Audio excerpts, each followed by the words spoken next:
live. That's basically what this is.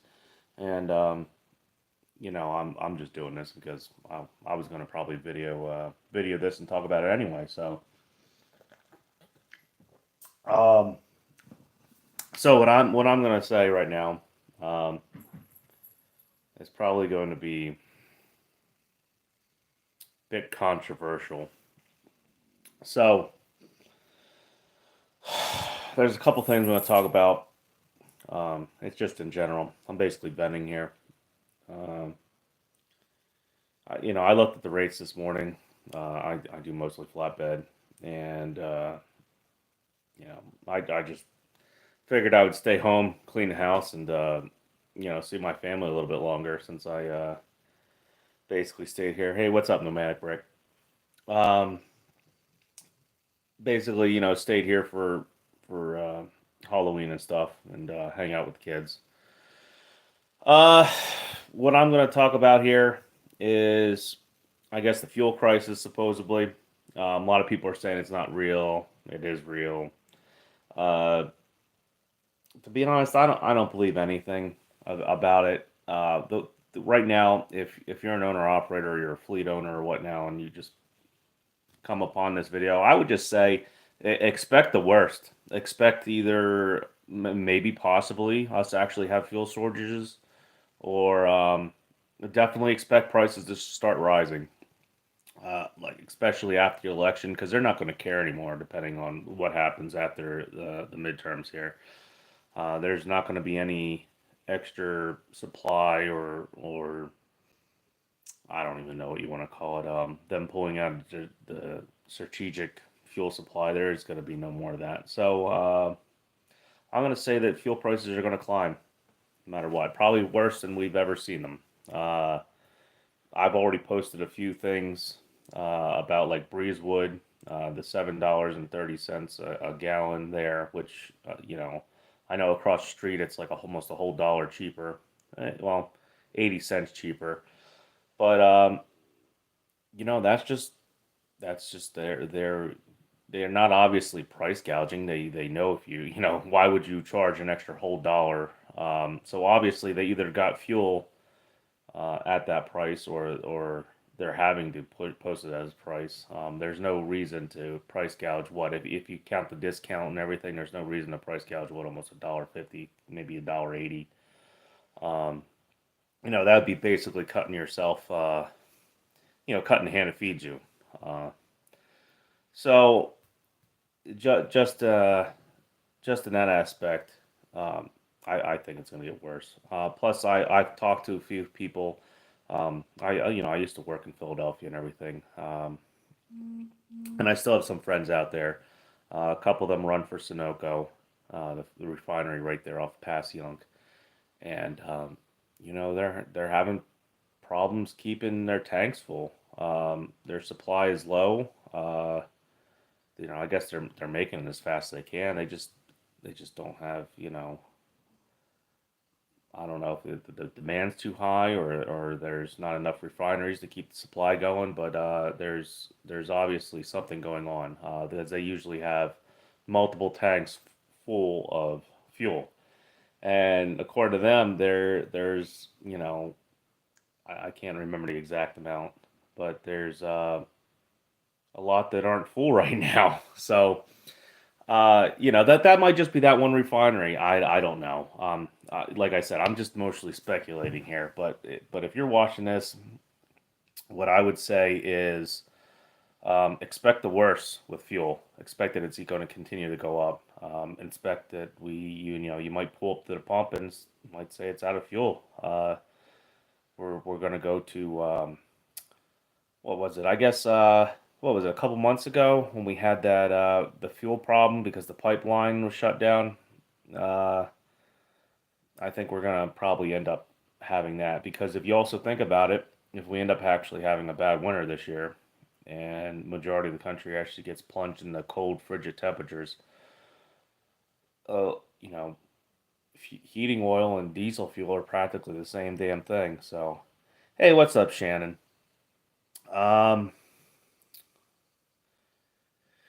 let's see. What else was I going to talk about? Um, according to Freight Waves. All right, so that's if you look, that's the thumbnail up on there. Uh, a lot of large mega fleets were expecting rates to pick back up, and now they're projecting that this is going to be a flop, before the holiday season. Um, Either everything's already been moved, or they just don't simply have the demand to move the product. Um, it's just looks like if you're a dry van guy or whatnot, or maybe even a reefer guy, it's going to be a really slow season. Let's see. Shannon said something here.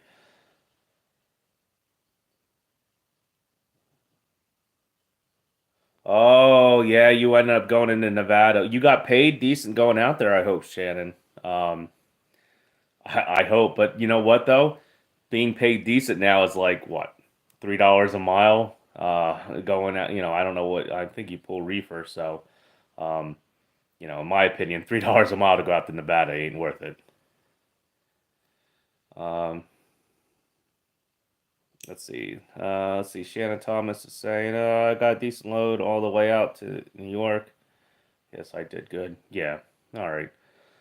Yeah, that's the one thing about like the Southwest right there, like Nevada, New Mexico, and everything. Western Texas.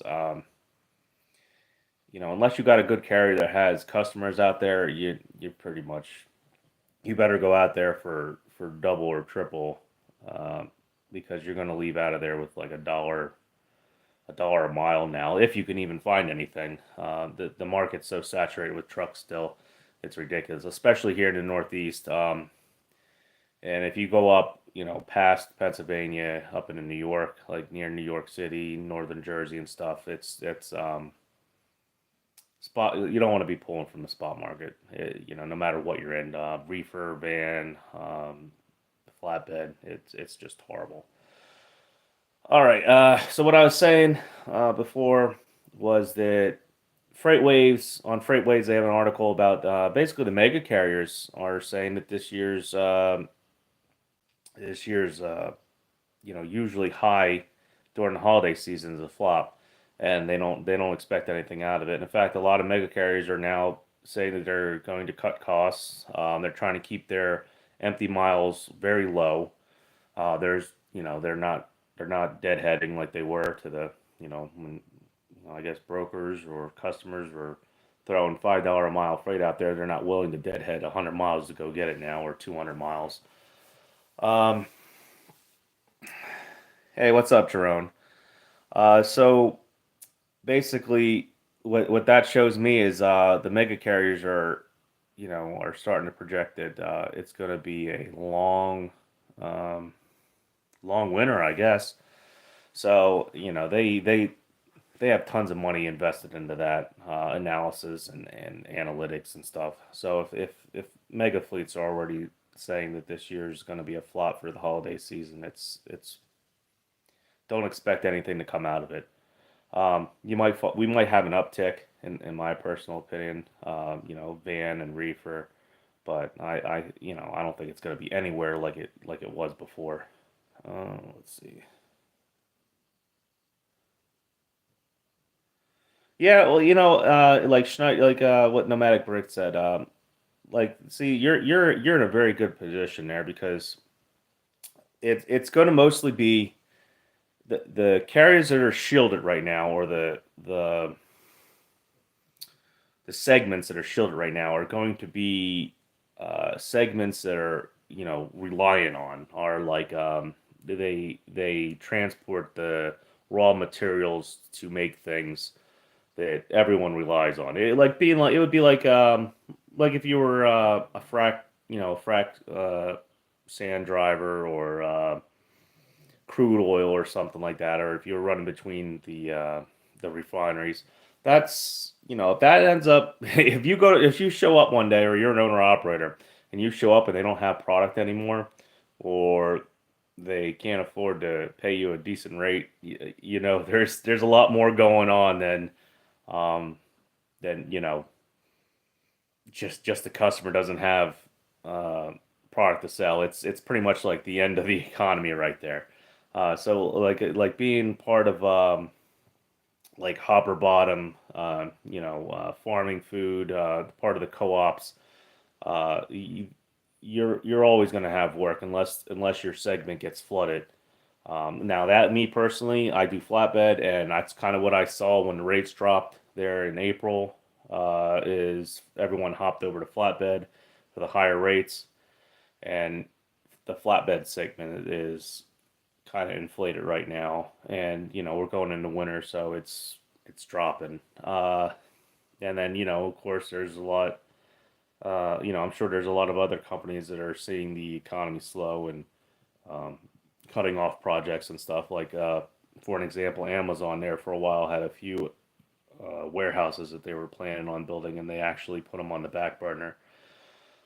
So, that being said, um, it's not looking like a really good future to start your company right now. Like if you're new coming to this, most people watching this right now are been in it for years.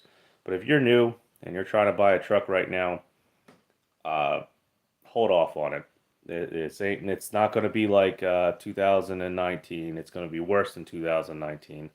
Like after the gold rush of 2018. We saw a flooded market, and then we just saw everything stabilize. And there was a big, I don't want to call it, not necessary collapse, but definitely a big run on MCs, uh, leaving the market and closing up shop.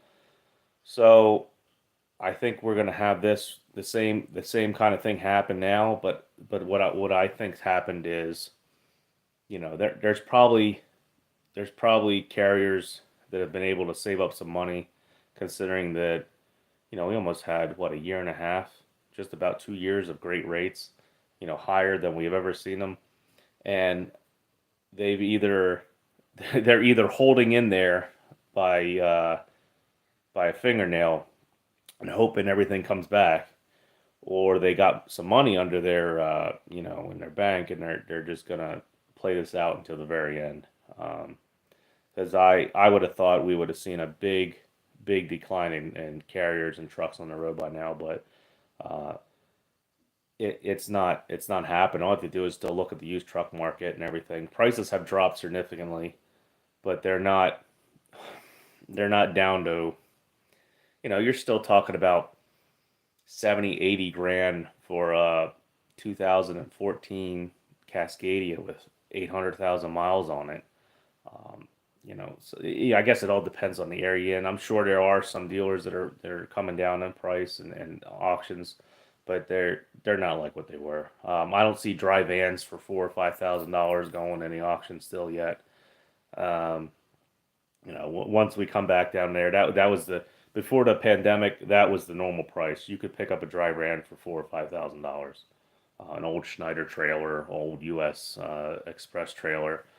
Um, but they're still not down there yet, and they might not ever be. Inflation, um, and everything. So it's in my opinion, everything's coming together for the perfect storm. Uh, to make this business as horrible as it possibly could be, probably for the next year or so. We're going to have humongous fuel prices, either just caused from everything. Basically, from holding on, from pulling from the petroleum reserves. What we did is the same thing we did with during the pandemic. We held off the inedible, and we subsidized things. And so instead of just being a progressive, like a progressive fall, I guess you could say, of shit rolling down the hill.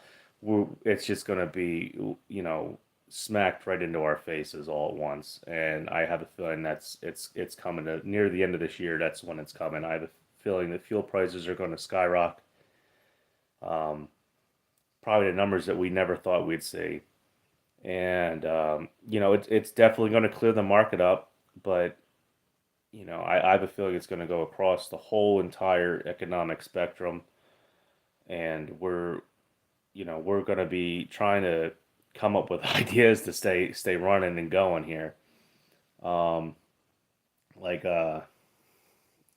you look on the Facebook, and guys are talking about they're still talking about brokers. They're talking about oh, what is it that they want that oh, they're talking about the AB5 going throughout the whole country.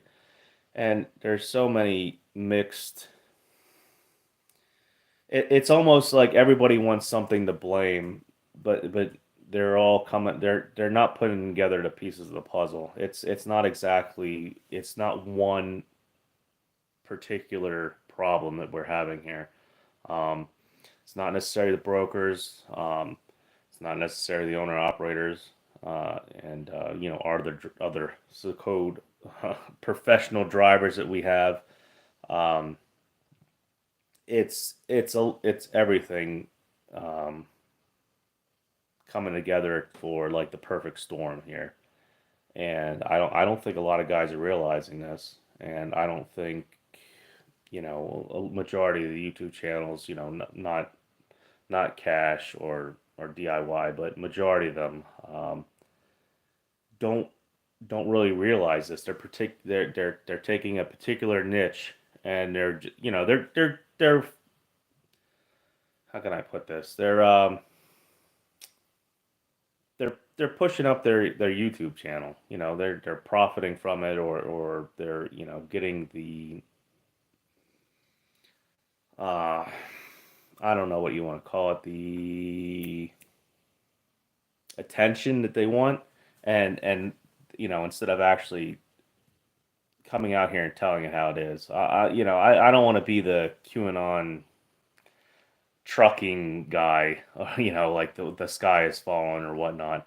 But what I've seen over the last 13 years of me doing this, when you can't sit down, and look at your profit and your loss and your numbers, and you can't uh, project a meaningful future out of that, you have a problem. Because I'm not going to say I'm a super smart guy, or I've had this down pat, but when it's hard to like look at the future and see how to capitalize on what's going on, or actually bring a plan, like a business plan, to the market we're in. There's a problem, and it's going to be rough, very rough. Um, like for examples, I'm seeing guys that are hoping this AB5 goes across the whole entire country. They think it's going to give them like I don't know. They think they're going to all either become MC, they're going to have to be given their MC numbers, and become totally independent. That they're going to do better being independent, and I don't see that happening. I see, I would see that, if you think about it, are people going to just want to hand their money out to you just because the government said so? It's not going to go over that easy. The same thing with what was it they're all talking about too? The broker agreement or whatnot. That brokers are going to tell you what they're making and who their customers are and everything. It's everybody needs to step back, and if you actually feel that way, maybe you should be a company driver. I don't know what you're planning on doing here if you bought a truck, and you're an owner operator and stuff. Maybe you just want to be a one truck owner operator and have a company with a dispatcher just tell you what to do and run around and just continue to be a company owner operator driver or something with a dispatcher telling you where to go and how to run your business or whatnot. But if you're actually out there trying to expand, trying to profit, um, why would you want those things? Why would you want anybody to come into your business and tell you what to do? It's the same thing. It's the same thing with guys in these carrier packets. All right, so let's say when I first got my MC and I had it there a little bit before COVID, I was filling out carrier packets. I also went and pretended to be a customer for like Swift or whatnot or some LTL carriers and just call up and get um, like I was what was I trying to sell? Well, one I tried to act like I had utility poles to move. That was going through. Who was I going through? I think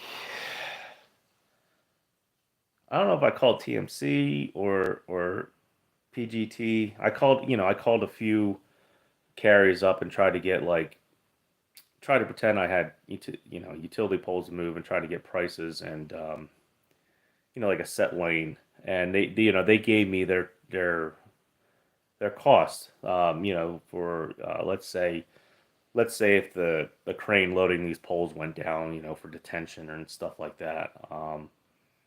The what do they call them? The asteroidal fees.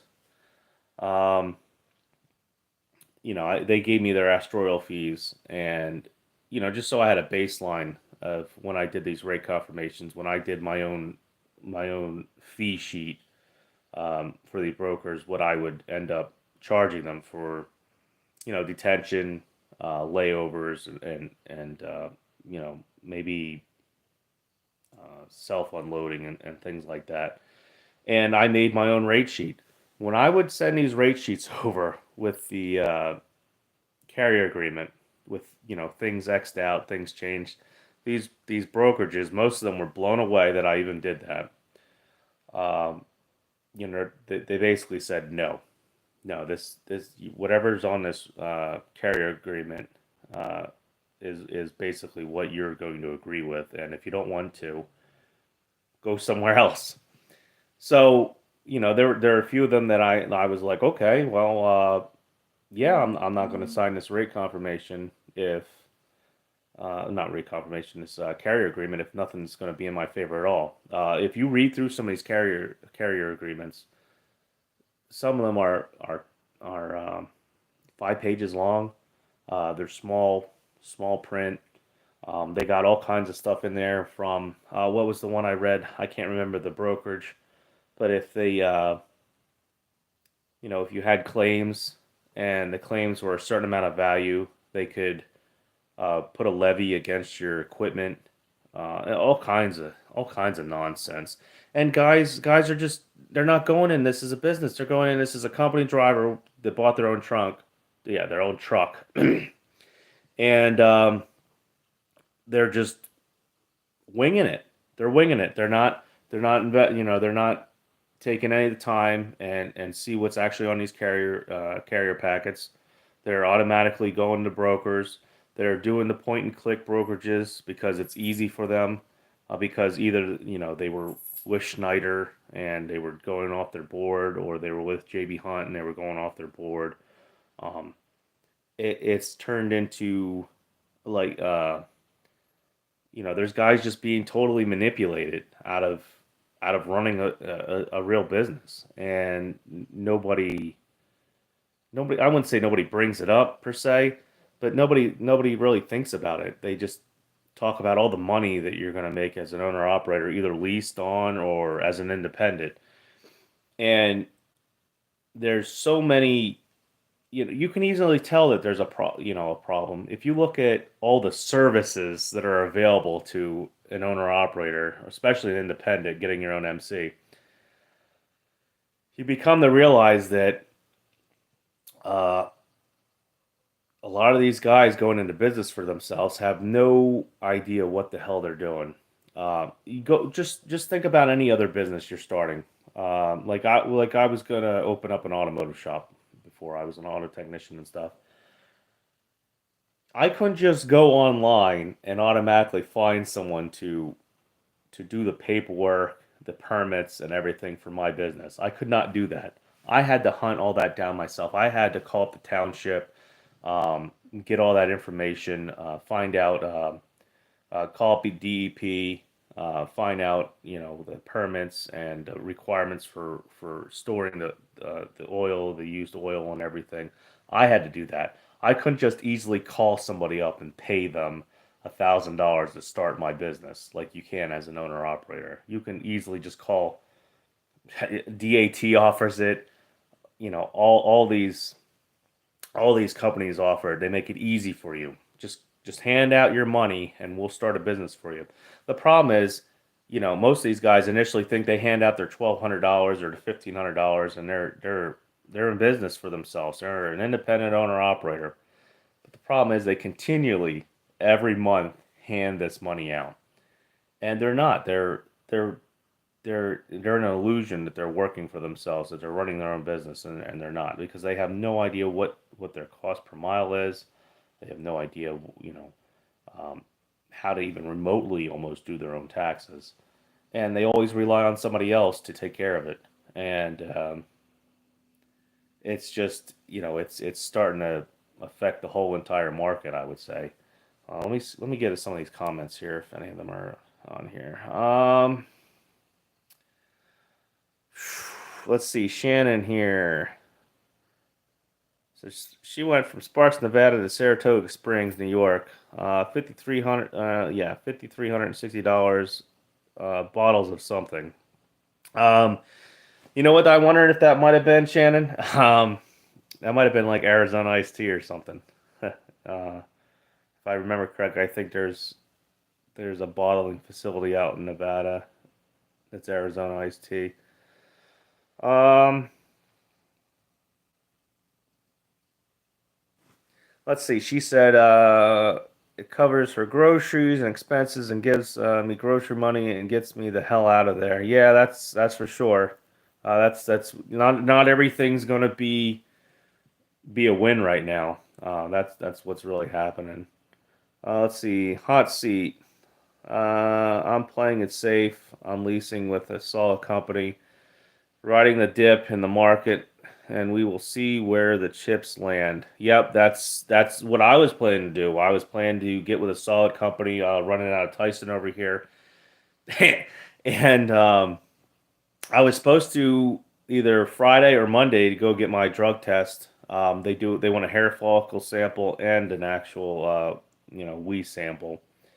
So I called them up to get everything going, and the lady that I guess takes care of the paperwork for all that said they closed your pre-hire packet. So I called now, mind you, I've tried to call this recruiter here. I don't know, 4 or 5 times. I get his voicemail or his voicemails are full, and he's never called me back. Um, he's called me back to tell me to call this other lady up and get everything sorted, which I did, but he ultimately closed the packet. So I don't know if there's something going on, um, or they fulfilled the position. It was going to be mostly like regional slash local, um, home, just about every day, hauling Tyson chicken around. So that was pretty solid and stable. I wasn't going to make tons of money, but every week I would have had pretty much. I would have knew what I made at the end of the week. It was probably going to be about $5,000 or $6,000 gross, and my fuel would have went down.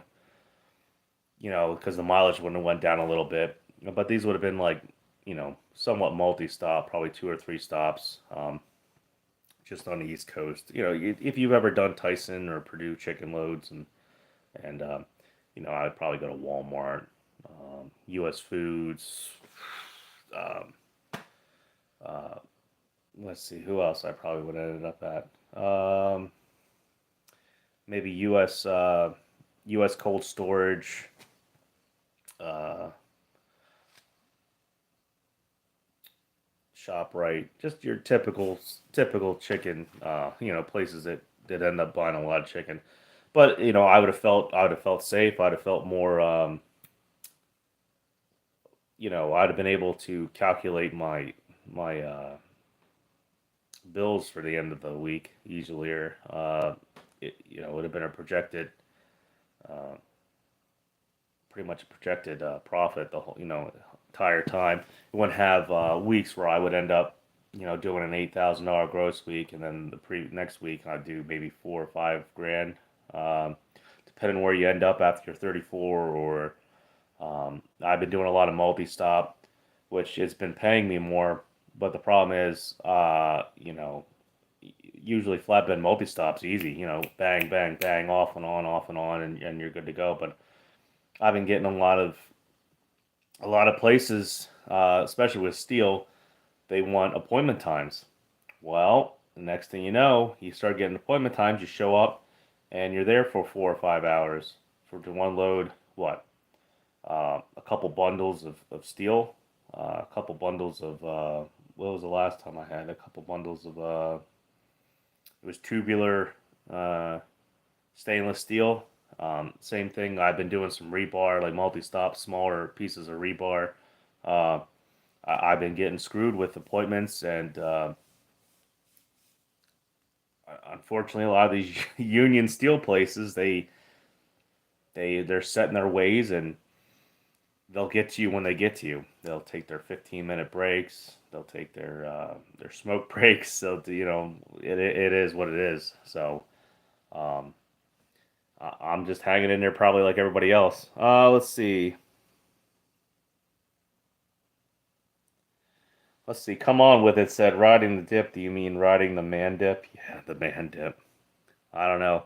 Uh, we're all riding somebody's. I'll tell you that right now, and it's not a pleasurable experience. That's for shit sure. Uh, so with that being said, I really don't have you know, any insight or anything to tell anybody how to get through this. I could, like I said, if you end up coming upon this video, and you're just getting into trucking, or God forbid you're one of those guys that don't have a CDL, and you're relying on one of these automated. Yeah, you see these commercials for automated trucking business. Invest in this, and we'll run your business for you. We'll even get you the driver. Um, if your plant, it's turned into, okay. Okay, I'm gonna be totally honest here. A lot of fucking truck drivers are stupid, like really fucking stupid. Um, I'm just gonna be totally fucking honest, and I'm gonna say how it is right now, because if you can't, anybody can drive a truck technically now. Um, Obviously, Swift and Prime and Western Express approved that. There's a whole term steering wheel holders now, that when that come out around the 2000s. I don't ever, I've known plenty of people, that done trucking for 20, 30 years, never heard the term steering wheel holders until probably about the mid 2000s or whatnot. When all these mega carriers started training, training the open door policies, and just taking anybody on. Uh, a lot of you probably should sit down and build a business plan for yourself. And if you don't have the total knowledge, like if you can't actually sit down and pull up a laptop and buy actually start your own authority off the actual FMCSA website, you probably should not go into business yourself. Now, if you're doing it because time wise, it's easier. I guess I'm not. I'm not. Well, you don't get too many YouTube guys come on here, and I'm not trying to like badmouth the whole industry, but it's something that has to be said. Like there's guys that should not be out here starting their own MC, and you know the whole aspect of the foreign ones is a totally different thing. It's turning the whole industry into like Enron, um, like a dash for cash and then bail, between the investors, the overseas carriers that are popping up, everything, and it just it's just getting worse and worse every year. It's turning it into it's gonna. What I think it's gonna happen is if we keep going down this path between the overseas trucking companies, the overseas investors, the guys that have no business even opening up an MC and getting their authority, it's going to open this place up for regulation and not the regulation that we used to have. What pre was it 80s? It's going to open up to um, like socialist uh, regulation, in my opinion. They're going to more power, more and more power over to the mega carriers, until it's going to be so heavily regulated that there is going to be no small business owner operator, within the trucking industry, and they're probably already trying to do that, in my opinion, with the emissions, the push with the emissions and stuff, so somewhat. Um, all you have to do is look at the lobbying groups, like look at the ATA and look at some of the stuff that they lobby for and push through Congress. Um, the harder you make it for competition, and the more you commit to safety, supposedly sometimes when your drivers are the worst on the freaking road. um it's just just I don't know. I can't. I'm kind of like, when I start thinking about this, it makes me so aggravated. My mind goes everywhere because I'm trying to keep this like PG-13, to a point. I'm not trying to curse and talk about how shitty everything is getting. uh, but we all see it, we all know. And you know I know I'll get comments, especially if some of these uh, carriers end up coming on here and maybe seeing my video, or guys that are just think that they need to be independent no matter what. And don't even have the idea of what fuel cost per mile right now is. uh, you know I bet you here in the near future we're going to be talking about guys with they're doing 6 miles a gallon. We're going to be talking about $1.10 to a dollar, maybe $1.40, depending on if you're getting like 5 miles a gallon. You're talking about $1.40 a mile in fuel. We start seeing a lot of these states, get closer to $6.50 a mile, $7 a mile, $8 a mile. You're talking about almost $1.40, $1.40 in fuel. Unless you have, a brand new Cascadia that's specked out, totally aerodynamics. You're pulling you're never doing oversized. You're pulling reefer. The trailer's all specked out in an aerodynamic package. You have, the what do they call them? The skirts. You have all the wings. Unless you're going to be doing 9 or 10 miles a gallon, it's going to be horrific for profits. I just see a lot of smaller fleets and owner operators just trying to stay in business, let alone pay your car payments and maybe buy a new house, or do anything like that.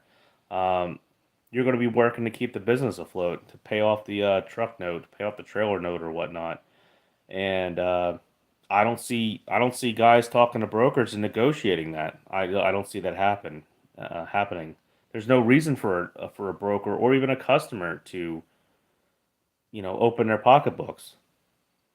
They can always find somebody else to do it cheaper. It's I've had so many Tanos in the last 6 months. It's ridiculous. Whether that be when I was doing flatbed or doing reefer. um, I've had places where I've showed up to that will screw around and not load me for over 2 hours, just to have another truck show up, tell me that the load's not gonna, we screwed up, we don't have the load or whatnot. Have me leave that dock and then watch something get loaded. Like, for instance, I was at JLG a few weeks ago, and I got what was it? I got like $4,200 to take two JLGs up to near Boston. All right, great, great rate, great. They needed them ASAP. I don't know, maybe they were already rented before they were going. Where was I going? I forget the name of the rental company, but they needed to be there like yesterday, I guess. So it was like $4,000 to go up to Boston. And next thing you know, I waited and waited and waited, and they're like, "Oh, the paint's not dry on the one. We don't have the attachment ready for the other one, or something like that." And I sat there for 3 hours. Uh, they actually pulled me in the dock. Were going to load me. Then they pulled me back out, and then I just waited. Next thing you know, it was an older, what was it? Older Columbia. They pulled me to the dock, and at least I know JLG goes through a lot of. I don't know if this is where they were going, but uh, the same. I already knew what I was going to pick up. The two I was going to be two. It was going to be a high lift, and the other one was going to be a what do they call them? A telehandler? Yeah, a telehandler. So I see the guy pull up back in, and then I see a telehandler get loaded on him first, which that was supposed to be my second stop, and a high lift, same model and everything. And I see him chain up and everything. I'm watching him get a chain and everything. Next thing you know, I have a warehouse guy come out to me and tell me, "Hey, uh, we're not going to get that equipment out today. That it's canceled pretty much to load." So I had to call the broker. I got a tonneau, but I'm almost certain what happened was somebody, I wouldn't say underbid at me, but took the load cheaper. Either the broker did it, or um, who knows? Maybe JLG told him, "Hey, we really don't want to pay $4,000 to go up to Boston." Where was I? I was out in Bedford, PA. So I don't know. I really don't know. It's not the first time it's happened. I've already talked about the one time I was in Johnson, Tennessee. Had the same thing happen with a flooring load. They said they couldn't load a reefer when they already probably put about like 6 or 7 pallets on me, and then stopped. And then I sat there for about 2 hours almost with 6 or 7 pallets on me for the same thing to show up. Guy showed up, walked in. He wasn't even supposed to walk in. Got yelled at, but the warehouse guy came out to me and said, "Hey, we can't load reefers." I said, "Well, then what were you doing back there for the last 2 hours when you put probably about 6 pallets on me?" He's like, "I don't know what you're talking about. We just went in and looked, and we can't, fit the flooring into your reefer unit," which I knew was BS because everybody knows what wood flooring looks like stacked up on a pallet. So they went in, they took the pallets off, and they pull, I had to pull out, and this guy pulled into the same exact dock I was in, and he immediately I saw his trailer moving, getting loaded, so I knew exactly what happened. Um, it's that just proves two things right there. One, either the brokers are scumbags, uh, or two, guys aren't running their business properly. If you're that cutthroat right now, and I don't even know how you're able to be that cutthroat right now if you're a carrier, to be honest, with fuel the way it is and things, and you're either going to make it until you either have a catastrophic breakdown or you can't get used tires anymore. That's the only way I could see it. Um, I just looked at what was it? I don't have super singles, but I looked at super singles the other day. Where was I at? I think I was near a Goodyear, a Goodyear dealer, and I had to go in because I needed a flat repair, and I was looking at super singles. I forget the model, but all I know is they were Michelin's. $2,300 for a super single Michelin tire. $2,300 plus mountain and balancing and whatnot. So if you think about it, what you're paying $2,600 a tire for a drive Michelin tire. So what's that? 4, 8. You're up to $10,000 just about for drive tires. $10,000 if you're putting Michelin drive tires on your truck. How you paying for that? Running what, $1.50, $1.30, $1.40 a mile when you're paying? I don't know. I hear all these guys are like, yeah, I'm getting 70 cents off a mile of fuel. You're still buying fuel at what? 560, 540, a gallon. So woo, you're down to what? We'll say 490, 480. Unless you're getting 9 or 10 miles a gallon, you're just prolonging the inedible because the way I see it, fuel's still going to come up. You're still going to get that certain amount of a discount, and the I guess the more, or rather, I would say the less fuel that's available, especially if there's going to be a diesel shortage or whatnot. These discounts aren't gonna they're gonna go away. A lot of guys lost their discounts already. They're nowhere near what they used to be. I remember hearing,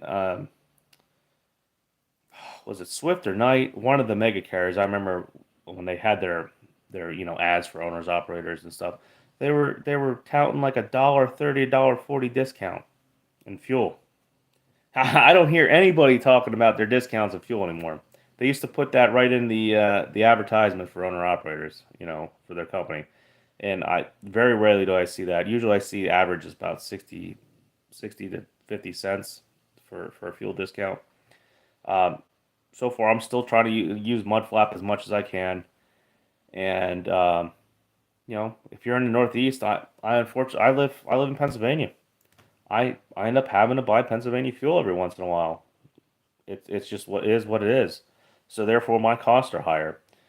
Um, the only thing I could think, uh, if for like a plan wise to try to overcome high fuel costs, or run short local runs, short hauls. Most likely, um, I would say the southeast, maybe not Florida or whatnot, but at least for flatbed, uh, per se. But you know what? Probably even reefer and dry van. Just stay in the middle of the country.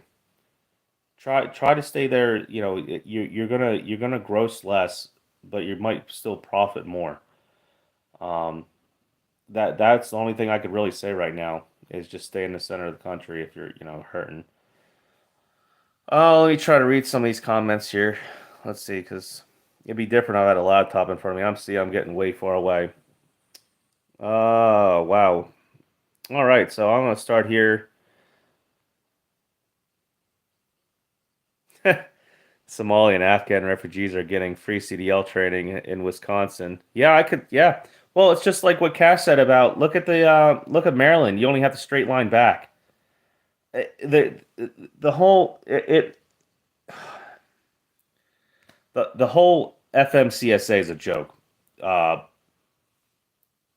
the political administration, the political stupidity has gone right through everything. It's now camping in the FMCSA office. The same political stupidity you see that's happening with the economy, everything else. It's now percolated through everything. And why would you, if you were so worried about safety, why would you not start from the very tippy top, which is training?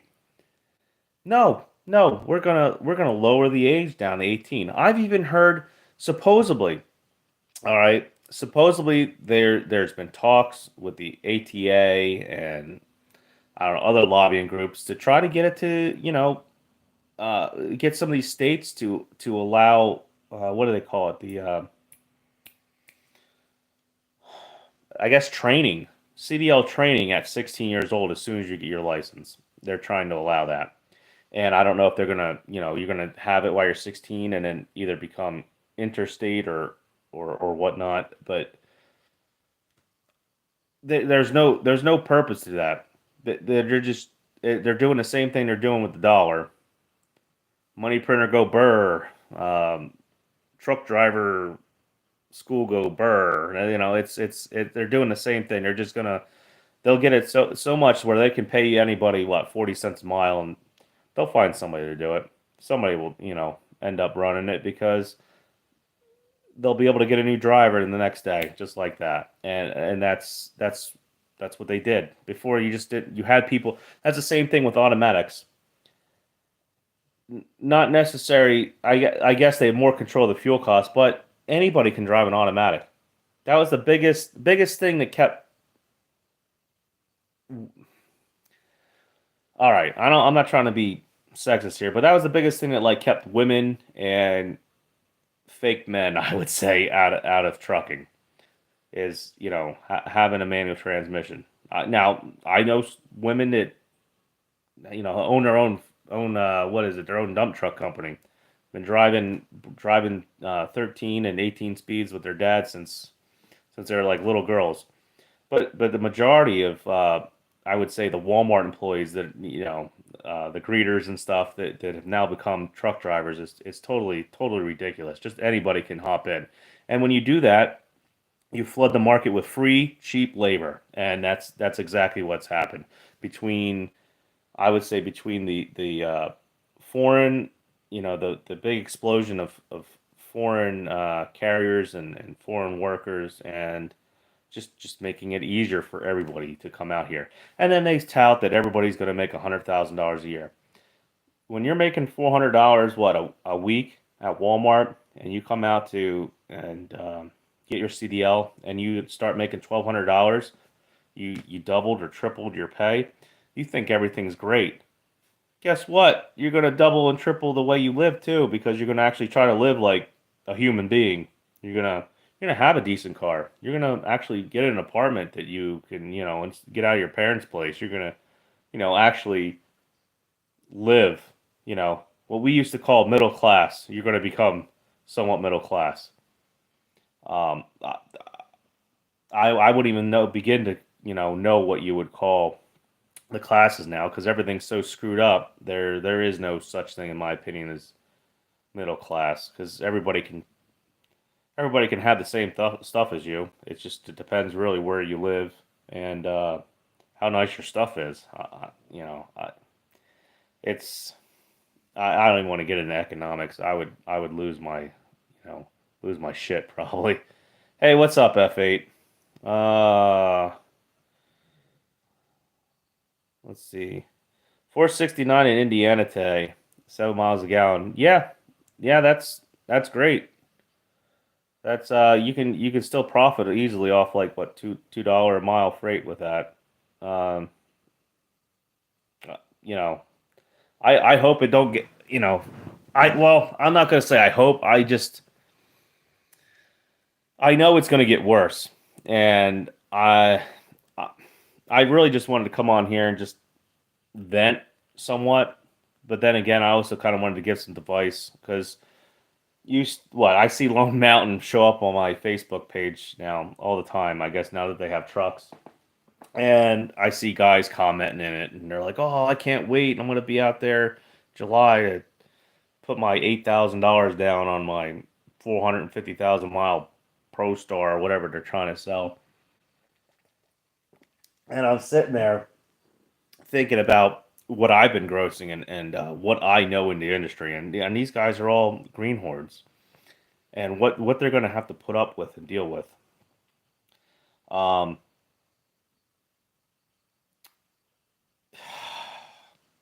People are going to go out of business. That's just what's going to happen. The market cannot support itself. Um, the trucking industry cannot support itself. The economic industry cannot support itself, and we're this is more than just about trucking right now. Um, and I guess I just want to get that point clear. What I see, I don't have no economic background really. I guess the last time that I would say that I feel like I'm going to go through some shitty times is what I guess around 2008. This feels like 2008 all over again, but worse. I don't know why. I guess it feels worse because I own my own business. Back in 2008, I didn't necessarily really own my own business. I was flipping cars, but I had a regular job. Um, but I saw my 401k take a shit. I saw um, my healthcare costs go up, and the same thing's happening. Just we got inflation now. We got problems, I would say, with fuel, even though nobody really wants to say it. To be honest, I think we had problems with fuel months ago, maybe almost a year ago. We've probably had a fuel shortage, or at least a fuel supply shortage, which I don't know how that happened. But we've been taken out of the piggy bank just like we have with everything else. Social Security, um, I guess the if you really want to consider the I guess you would say that the U.S. dollar, the value of the U.S. dollar is technically like a piggy bank. Um, and we're reaping what we sowed, and there's no real good plan. Like think right now. Think of a business plan right now that you could be like, let's see, by the end of the year, fuel costs are going to be double or triple what they were. They're going to go up 40 to 50%, maybe more. Uh, price for maintenance and getting a cowlick. Price for maintenance and tires, parts are going to go up 50%. Think of a business plan that you could write for that. How are you going to raise your How are you going to raise your profits 50%? You're not. You're not. You can cut costs, but I can't think. I can't think how you're going to cut costs any more than what buying used tires until that runs out. Which I'm sure that's happening. I know there's a used tire truck place over here off 309, and they used to have mountains of used tires. They don't. They don't have them anymore. That place for like the last 6 months, I would say, to a year has been that guy's been busy as hell. I don't think they can bring the containers in fast enough uh, to keep that guy selling tires. Um, be honest though, before his business, it was mediocre. He did business, but now it's everybody's trying to cut costs. The same thing's going to happen with fuel. The only thing I could think to lower my fuel costs right now, uh, stay out of the mountains. It's good luck because I can't leave Pennsylvania without going through mountains. It ain't happening unless I go down 81, and then it's still technically mountains. 95. That's probably about. But then you're paying tolls. Um, I don't know what they're going to do with these tolls. I'm glad a lot of these trucking tolls got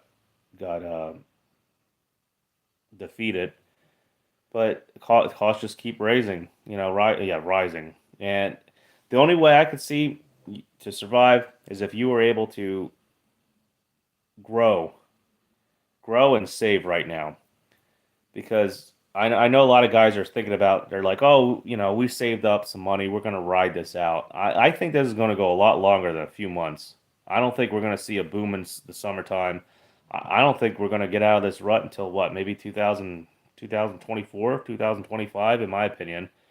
Uh, that and depending on what happens with the elections, really, I don't see, you know, a big swing or change here. Let me keep trying to read some of these comments. Uh,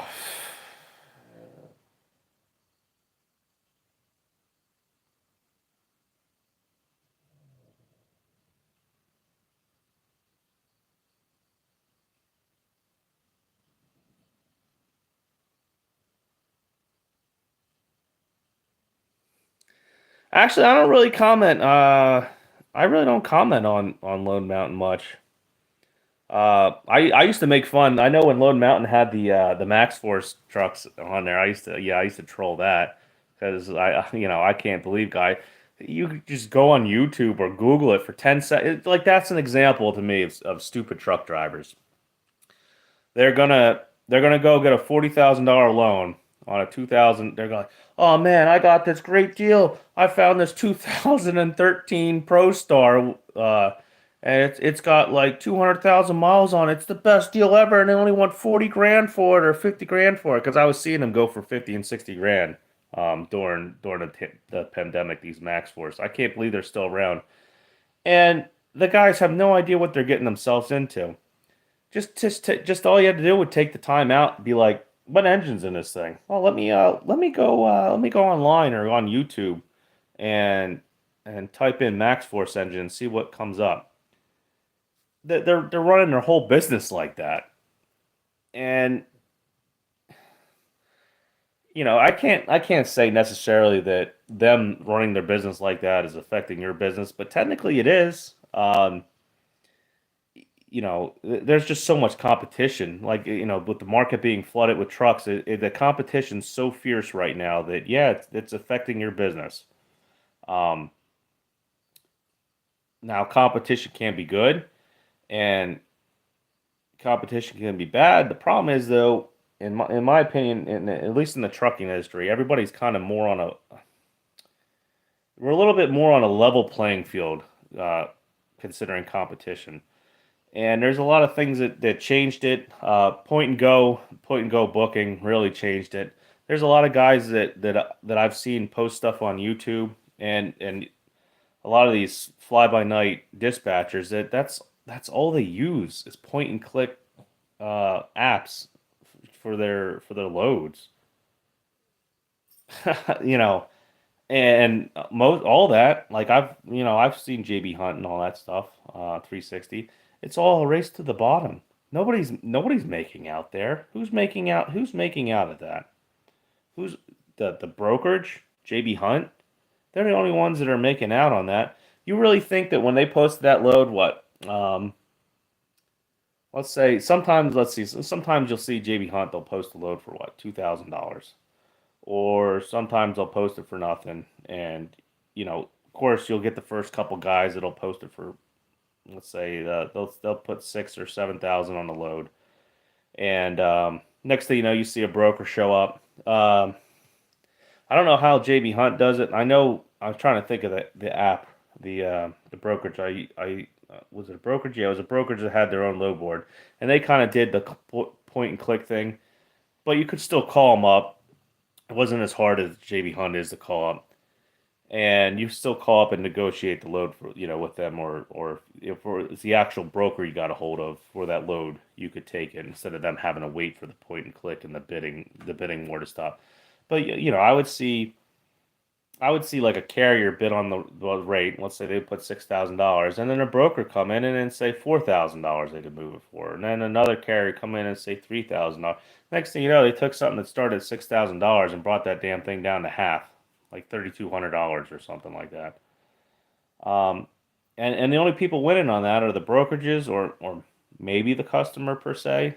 But it's um, yeah, but what, brokerages are having the same problems though too. It's a cutthroat industry right now for brokerages because the same stuff that's gone on YouTube with oh, it's so easy to be an owner operator. You can get your authority. Just pay this $1,200 and get your authority and do this and lease on to here and everything. The same things happen with the brokerages too. So it, we're kind of getting our legs cut out from underneath of us on both sides. And then now the economy on top of that, because these customers don't want to pay. They blew their budgets. They blew their budgets a long time ago in the pandemic, and the economy's slowing down. Well, guess what? They're not going to get that. They're not going to get those budgets back. They blew that money. That money's gone. And with the economy slowing down, what are they doing? They're not going to make the extra profit. Just like you're not going to make the extra profit for your crazily priced tires now, and fuel keeps going up. You're not going to make that extra profit unless you find a niche, like I said, like you know, probably fracking, hopper bottom, uh, maybe aggregate, depending on where you're at. If you can get in a niche, sure, you could shield yourself, just like Nomadic Brick, how he runs tanker. If you can get in a little niche that's pretty much for that to collapse or go under, you're looking at like the entire economy taking a shit. When you rely on uh, when your business relies on commerce, I'm trying to think of the exact name they call it, but like when you rely on what Walmart sells to profit for your business in a bad economy, you're going to be hurting. It's not gonna it's there's nowhere to go. There's no profit to be had, and your costs are going up. And like I said, the same things happen with these businesses. Their profits not going up. The economy's hurting. People aren't buying things.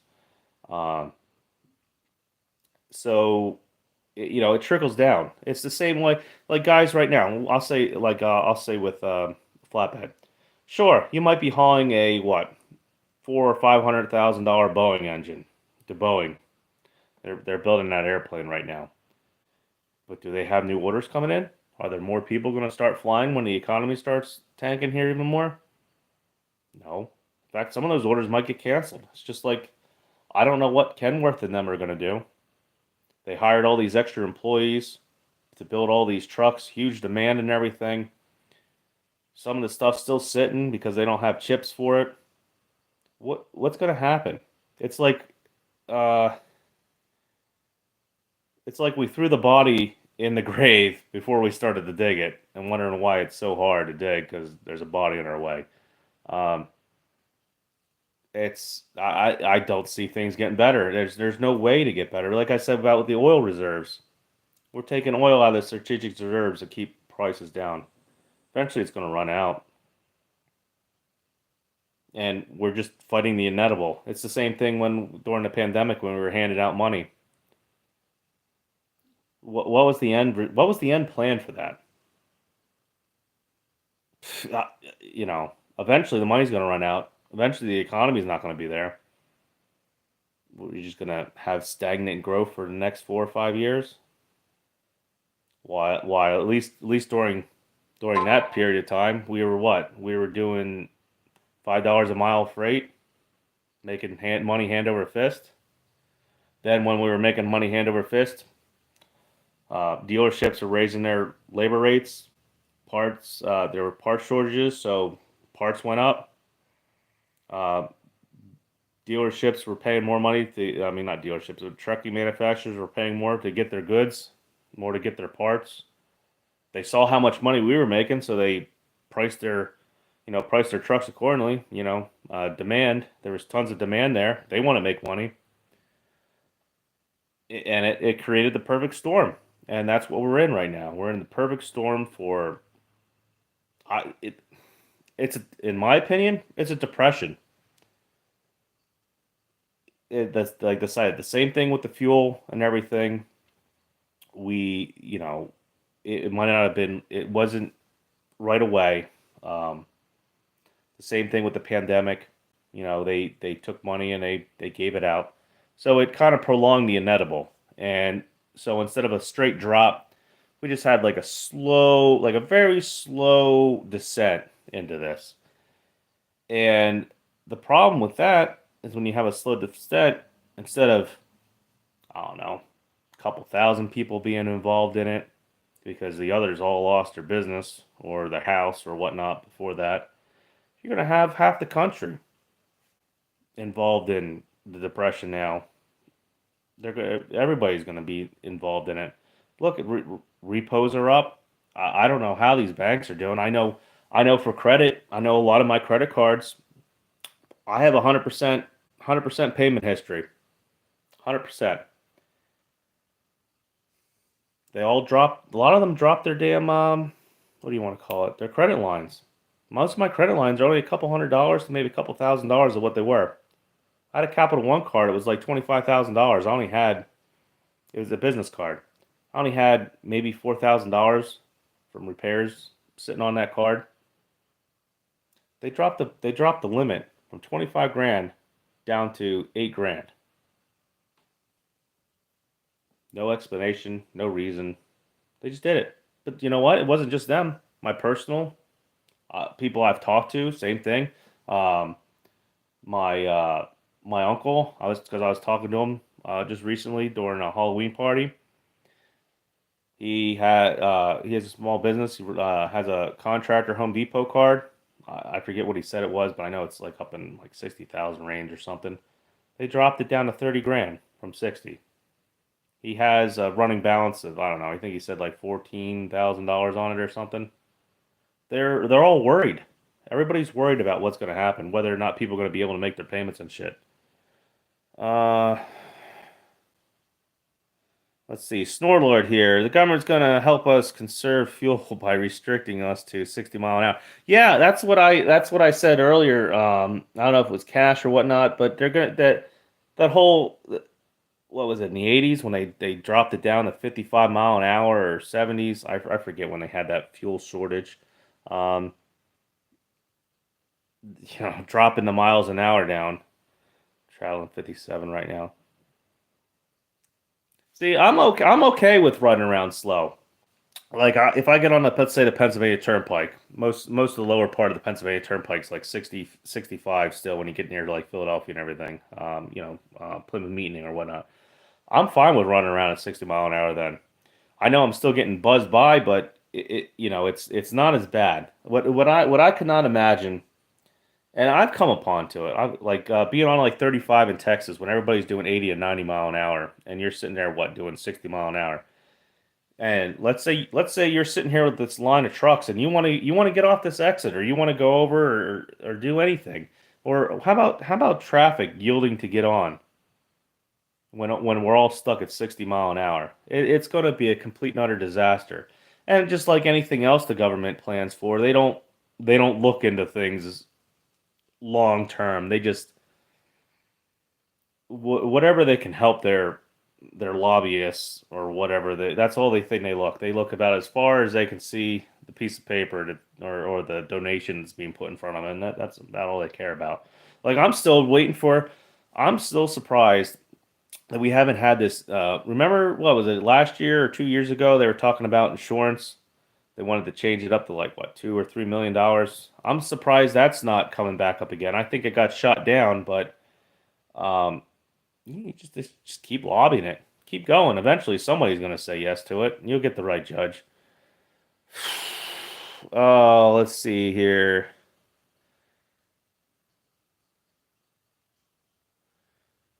Let's see. Let's see. I agree with you. I don't think 23 will be good. 2024 at best.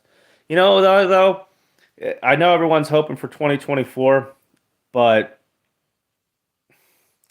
I don't know if you're paying attention to other elections across the world. I mean, I know we got enough problems here, but has anybody just for the heck of it seen what happened down there in Brazil with their election? Just take a look at that. I'm not going to say nothing about it because the overlords will probably ban me, but just look into it.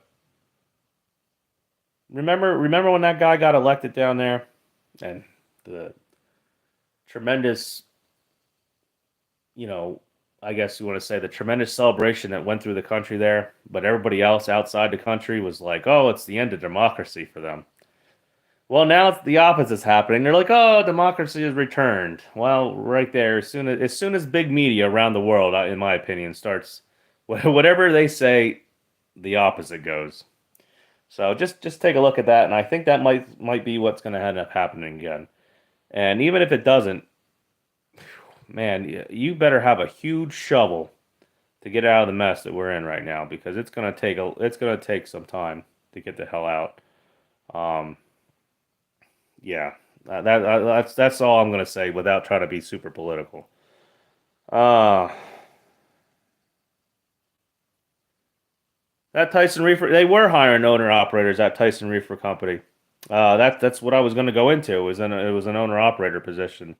Um, you know what they have stuff all over the country. I think it's called Clarksville or it's CFL. I think it is. I can't remember their name offhand, but I know it's CFL. I think is their at least what they put on their trucks. I can't remember the exact name that they call themselves, but I think it's like Clarksville Refrigerated Lines or something. Uh, a niche, new dry van all day, baby, 50 cents a mile. Well, there was that video I put out the other day about the DAT load board. I can't believe I've never. Okay, so I know rates were cheaper, but I never ever remember seeing team reefer loads being posted for. Well, okay, we'll put it this way, because I remember two. You got $2 a mile for reefer. You were doing pretty damn good there. But I don't remember even then when $2 a mile was a good load for team reefer. I don't. You would think that $2 a mile for team reefer would be pretty shitty now, kind of. But when you start seeing Team Reefer cross country loads for $1.30 a mile, what I can't even believe you would even post that. Like who in their right mind? What team's going to take that? What fleet is going to run that? What most fleets probably pay their team guys what 70 cents a mile per driver. So what you're talking about dollar 20, $1.40 in operating costs right there just for like a reefer team. You know, unless they're still, I think there might still be some old numbers out there. What I know I used to see like 80 cents a mile for teams and stuff like that. So maybe I don't know. Maybe there are still carriers that could run $1.30, $1.35 reefer and team and still make out. I don't know how. Uh,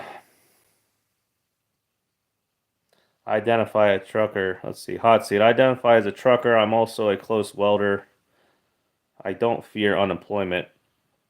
Well, if you're a welder, but you know what? Also with welding too, that's that over the years because of YouTube and stuff has turned into, if you can somewhat run a bead, you're considered a welder now. And I've seen some really on some of the equipment I've picked up and hell, even the Rittenhauer trailer I got. Like I love Rittenhauer. As far as I'm concerned, they probably make some of the best freaking flatbed trailers out there. But oh my God, some of the because you get a ton of them lined up there at the carrier sometimes, and I just walked around and look at the new ones.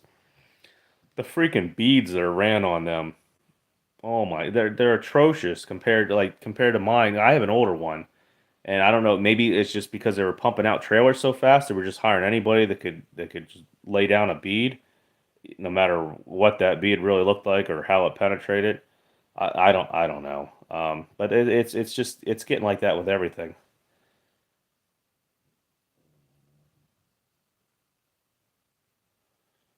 Holy crap! I didn't know credit cards dropped limits.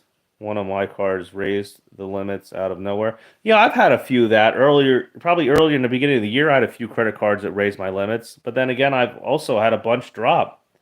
I had my A to B fuel card drop their limit. I was just telling them I just had them raise the limit. What last year because I only had $1,000 limit and they raised it up to $2,000 because I told them, hey, I need $2,000 to fill my tanks up, and they dropped it again down to $1,000. Now that might not be my fault. Maybe there's a bunch of guys defaulting on A to B cards. I don't know. Maybe they're worried about that. That's the only thing I could think of. Let's see, Shannon. Wow, look at all these folks in here. Hello again. Oh, what are you popping in and out of here, Shannon? I guess hopefully you're not broken down somewhere. I think you said you were going to New York, so. Let's see, old school, new school. Most people don't look at the, yeah, unintended consequences. Yeah, that's for sure. And politics, sure as hell don't do that. Nomadic Brit. I'm so fortunate that the last few months I have been that have been awful, but it's made such a stronger, better person. I'm so focused and so happy, and every day I get even stronger. Yeah, that's one way to look at it. I mean, like the way where you got yourself there, Nomadic, in that niche, you are pretty much Snyder's never going to go under. If Snyder goes under or starts having really bad problems, I ain't even going to probably be on here talking about it because I won't be able to afford my cell phone bill probably. Um, you're in a really good spot there. Uh, how can I put it? Uh, I'm not trying to underestimate your hard work or how you got there or anything. I'm just saying where you're at is it's almost it's economically like a fortress. There's the whole economy would have to crash for that to really get bad. Now I'm sure that you've probably seen rates cheapen up. I bet you a lot of those lease purchase guys. I don't know if they allow them on I guess on Tanker there or what Schneider does with that, but I bet you there's a lot of lease purchase guys that bailed out. Uh, just out of Schneider in general. Let's see, Nomadic, you can't be worried. One shot, a life, make it count. Yep, that's for sure. But you know what? I don't think I've ever like even in 2008 when I was getting around. I had problems like almost a divorce and everything. Well, it did eventually lead to a divorce, but uh, I still had a good outlook in 2008 where I was at. Um, there was still, I guess, in general, good things happening, or I just didn't know how screwed up things were getting. Maybe that's the problem, and I do now. Maybe I watch and listen to certain things on YouTube or on the news that open my eyes more. Maybe that's why I'm more worried about it. But I would say though, what I was doing at previous administration, the way I looked at my business and the way things were going, it just seems like no matter what I could do, unless I was actually trying to, how can I put it, run my business into the ground. Unless I was actually trying to run my business into the ground, it wasn't. And I'm not even talking about the pandemic. This is all pre. I'm talking about like 2016, 17, 18. Even 19 when that whole thing happened in 19, it didn't really, I saw rates drop, but I mean the work was still there. I still had work. Now it's a combination of everything. And how do you write a business plan for that? Uh, I would have liked to. Uh, what I really wish happened when the pandemic hit. I wish I kept my MC. I wish I didn't close it. I closed it because it got really bad there in the beginning. It was horrific, and I didn't. I actually thought that was going to be the collapse of the economy right there. Um, but I waited and I waited, and then when it did come back, and I saw everybody running these rates, I was like, this can't stay like this. I thought it was going to last maybe 6 months, and I was going to see it catch up, and then the bottom of the market drop out like that. And I don't know, maybe it was the free money that was getting handed out that kept that running so long and prolonged it. But I was weary of it, and I waited until when I get into it, August of last year, I got into it. And if I would have probably chose a better truck or maybe decided to take a higher payment out, maybe even go emissions, but I was so scared to go emissions due to the problems I had with a Packard. I took an older truck that was probably really only maybe a 15 or $20,000 truck, and instead of just buying it outright, because like I said, I had, which I probably good thing I didn't buy it outright, but I wanted to take caution. I wanted money to be there. I had major breakdowns and stuff. If I didn't have so many major breakdowns, I'd probably be in a better position than I am right now. In fact, I probably would have just go out and get my MC. Um, and I would probably it would be a lot easier for me to get my own direct customers because I wouldn't have the middleman, my carrier, involved in it because they will not deal with anybody unless it's like technically through a broker or one of their own customers because credit reasons. I could probably maybe get a at least three or four direct customers right around here. They ain't gonna pay that well, but it'll at least keep me afloat. But it's a credit thing through the carrier.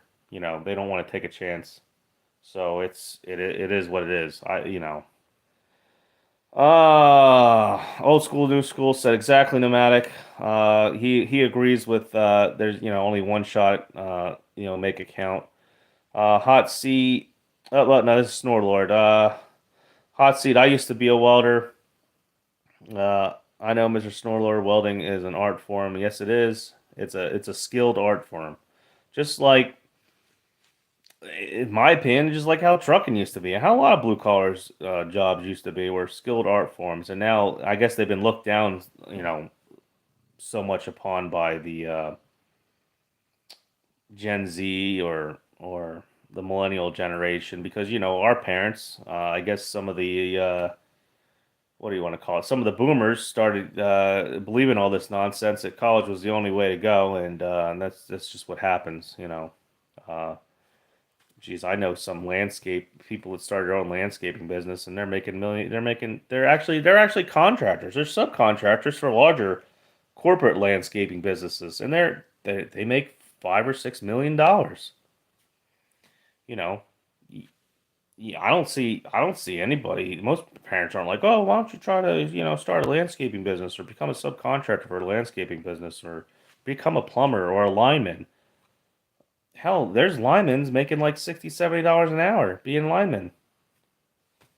That's a very livable, livable wage. You don't see parents talking to their kids about that, and they just tell them to go to Harvard or go to go to Princeton or go to Yale or Penn State or whatnot, and that's just what it is now. So when you start getting that two sided thinking of society or what people think of each other, and then between all that and the political bull crap going on, and yeah, it just it's the collapse of I would say collapse of society. Too many people making enemies with each other over frivolous nonsense. All you have to do is go on Facebook and you can see it. Oh, let's see.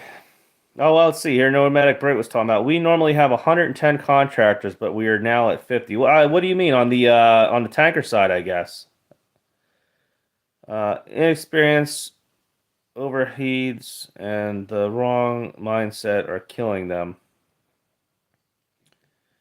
That's why I think the seven years here and what happened has happened for a reason, and I am truly grateful.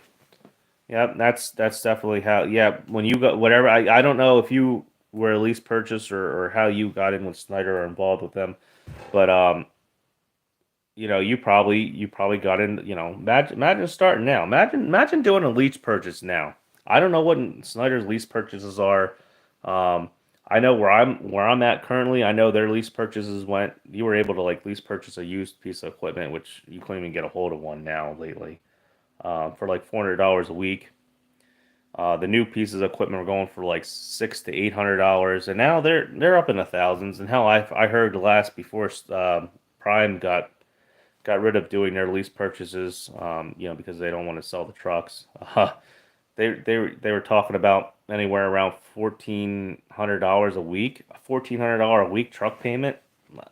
I don't know how you're doing that in the market, but hey, good luck.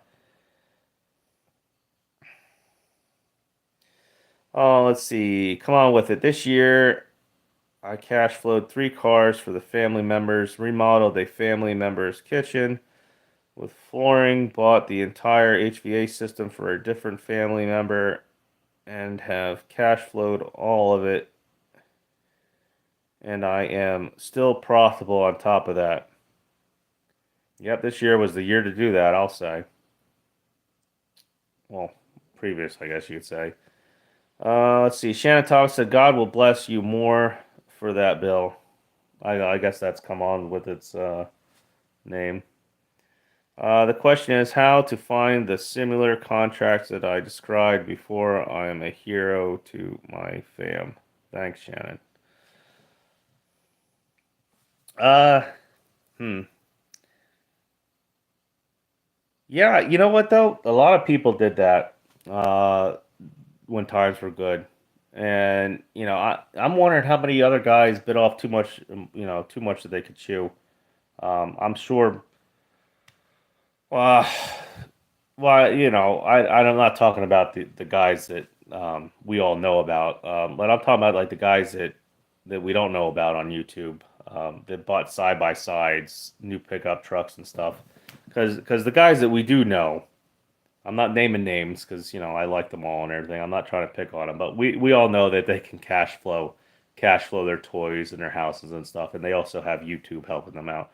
But there's a lot of guys that went out and bought new trucks, maybe took out second mortgage, because your home prices were going up, so people were taking out refinancing their homes and taking out home equity lines of credit and doing all kinds of stuff. So they and a lot of them probably thought the rates were never stopping.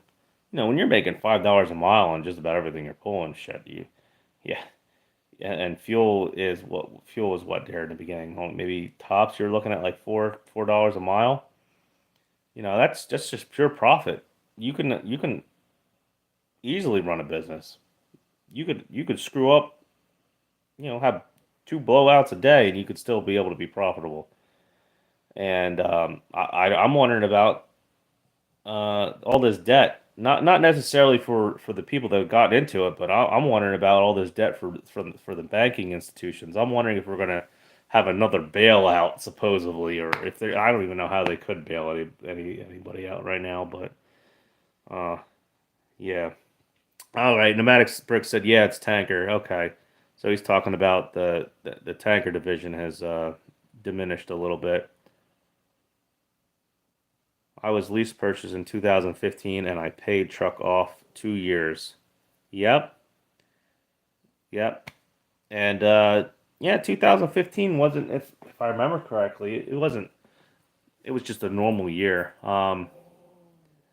And I'm sure 2018 was good to you then too. And you probably didn't even see the effects of 2019.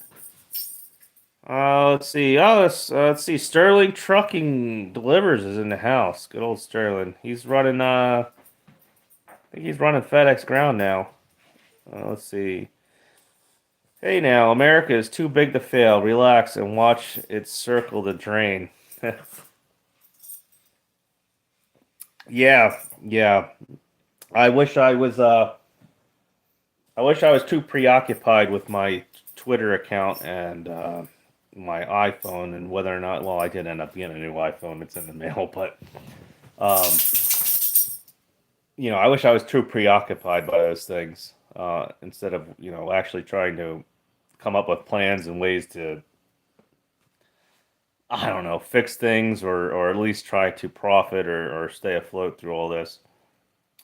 Uh,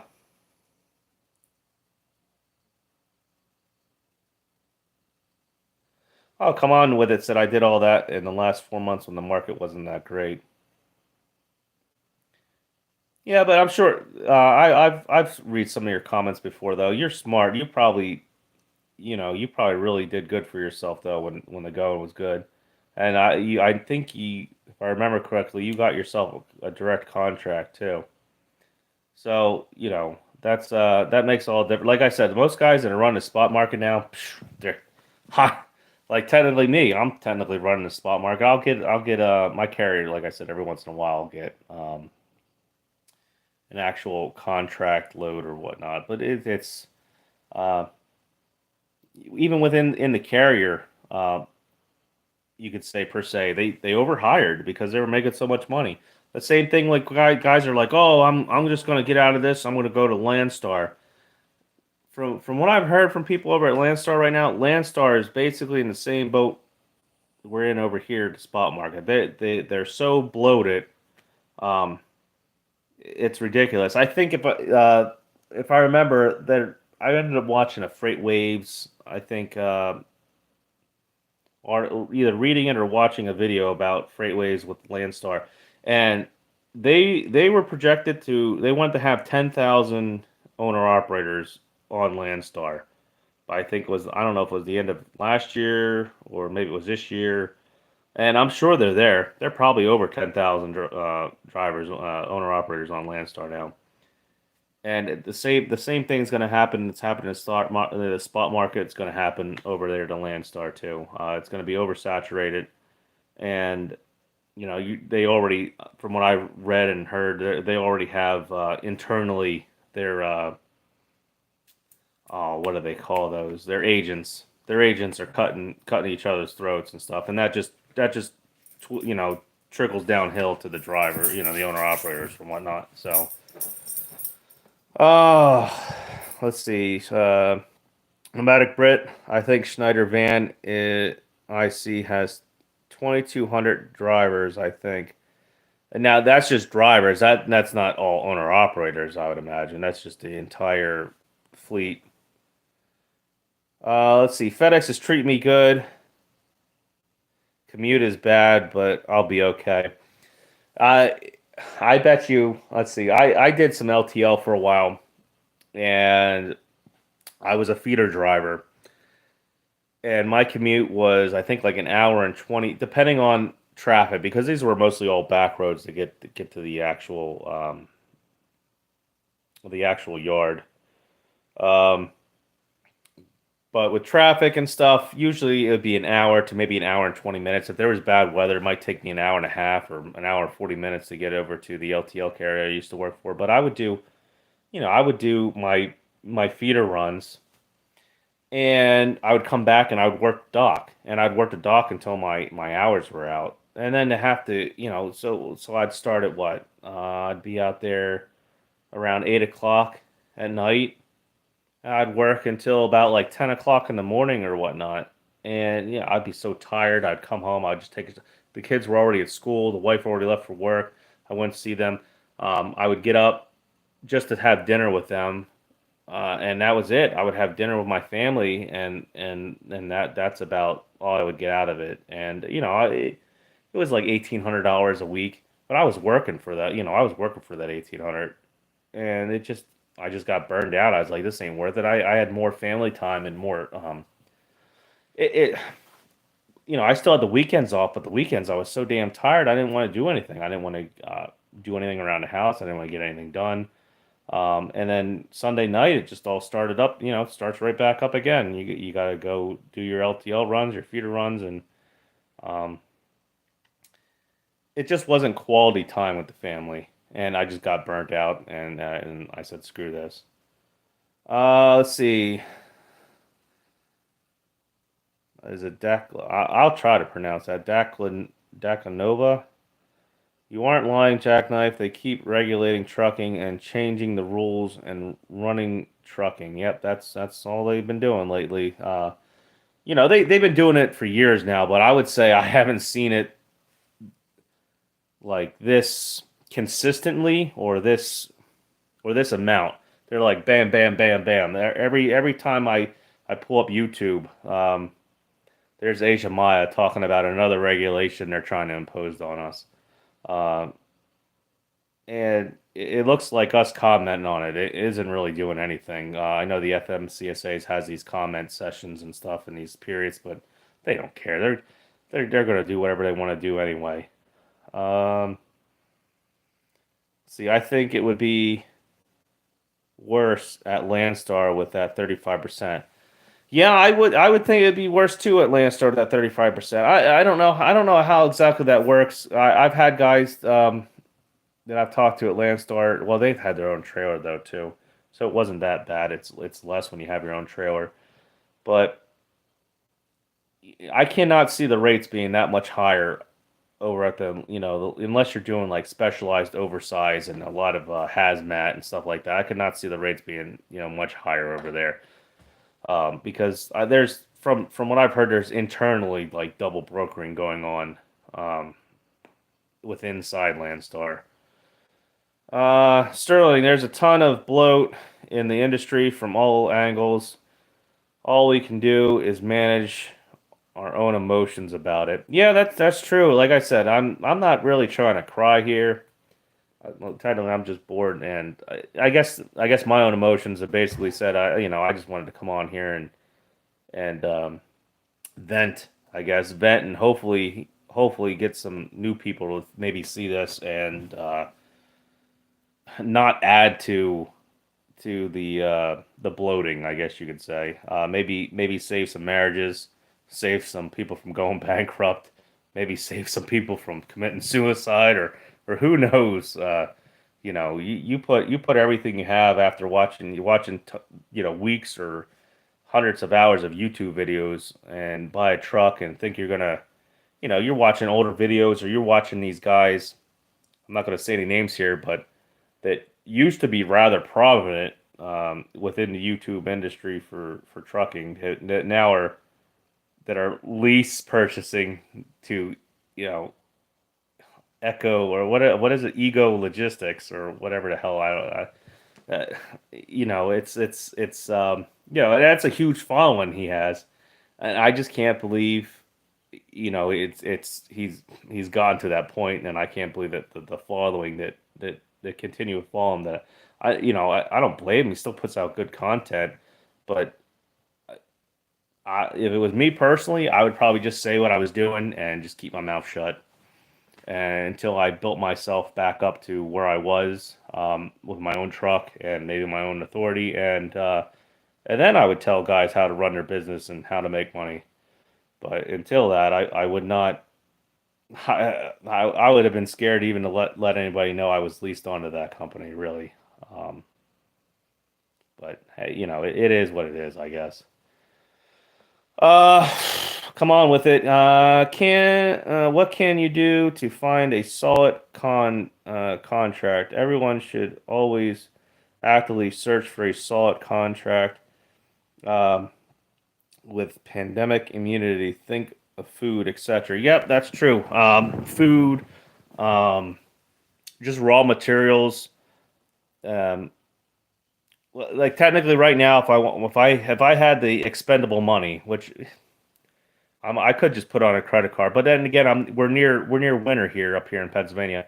I could get a PTO, slap a PTO on my truck, and I'm pretty sure I could probably get away with renting a 40-foot dump. If not, maybe I'd have to buy one, which I don't. When you invest in stuff like that, like especially seasonal stuff, it's different. You gotta know long term what's going to happen. Maybe the winter ain't going to be that bad. Maybe I could run it longer.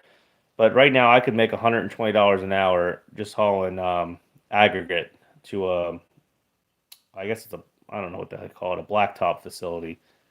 And I know a buddy right now that's doing that, and he's been telling me maybe to get on that. But I know it's going to end soon because it's winter time's coming up. Um, and depending on how bad winter is, it's going to slow down. So I don't know. But things like that, when you get into niche markets, you become a lot less dependent on what the spot market's doing and what rates really are. It's pretty much you're providing a service and they want that service done. So unless somebody can come in and talk to that uh, that shipper directly or that facility and underbid you or um, has the ability to underbid or take over that whole contract, it's not going to happen. You're going to be set. So that's the nice thing about niche things um, like dump sometimes. Like if you just have a regular dump truck, that the you know the, it's the easier, the more it is available out there, the more likely you're going to get undercut, I guess. Um, that's what I'm trying to say. Uh, let's see, Sterling. I'm completely no touch hook trailers, 110 miles at night, 81 cents per mile. Yeah, yep. That's pretty much like a feeder position, I guess. That's what I did. I just feed off the trailer with the next guy and come back, and then, like I said, I would just work the dock for the extra money. Um, see, Nomadic Brit popping into a Freightliner as needed, oil filter and a coolant line. So bye bye for now. All right, good luck there. Hopefully, it doesn't turn into a two-day ordeal for a coolant line. I've been hearing some horror stories that they're having problems finding or supplying. What is that? That silicone hose, that like blue silicone hose. That's like priced like crazily priced. From what I've heard. Let's see. Shannon said later, Nomadic. Sterling, don't be fooled by my huge moves recently. It's a big part of the business failure, but it's also a family move.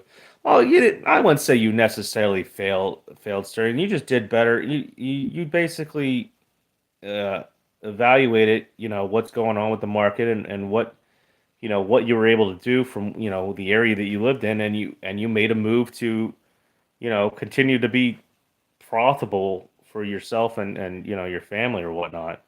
I wouldn't say you failed. Like if you failed, I would say failing would be like if your engine blew up and you had no money to you know what, I wouldn't even say that because you've always done like all your videos, you know what you're talking about.